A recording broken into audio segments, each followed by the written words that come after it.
Hey guys, welcome back to 50 Days of AFL Fantasy. Today we're up to day 9, I think it is, and we're talking about Christian Petracca, the Gold Coast traded player from the Demons, and he's coming into a midfield that is already stacked, obviously, but he has had a huge fantasy relevance at the Demons for the last few years.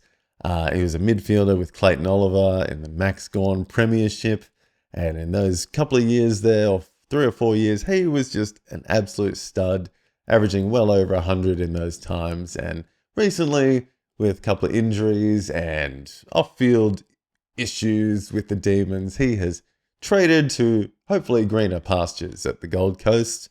Averaged 90 last year from 23 games with a high score of 121 and a floor of 70, which is not too bad either. 8 100 plus scores with one time over 120.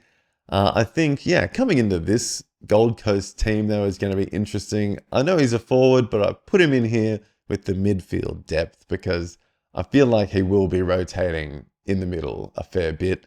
Even though you do have Matt Rowell, Noah Anderson, Tuke Miller, Bailey Humphrey, I guess, has been getting amongst it. He's also a bit hyped for this year.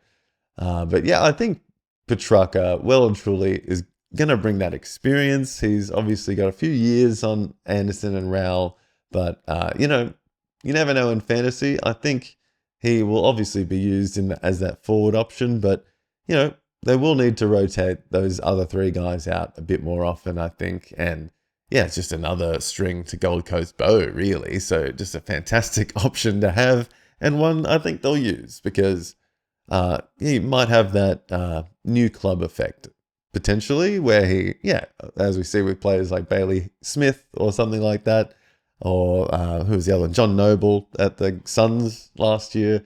It's players that just get that uptick from a new environment, and it just feels like they're in a better headspace, I guess, and a new place, so it could be good for him. And as I said previously, he used to be fantasy royalty, Christian Petracca, easily averaging over 100 for 4 or 5 years straight there. And it was just in recent years with a bit of off-field stuff, and I just didn't look like he had his heart in it last year. I went to a Demons game or two, and he has real bad body language last year. So we'll see if he can pick that up a bit, and if he is, give him the eye test in the preseason, see how he's going, but he could well and truly be in the cards for 2, maybe top 3 forward this year coming, I reckon.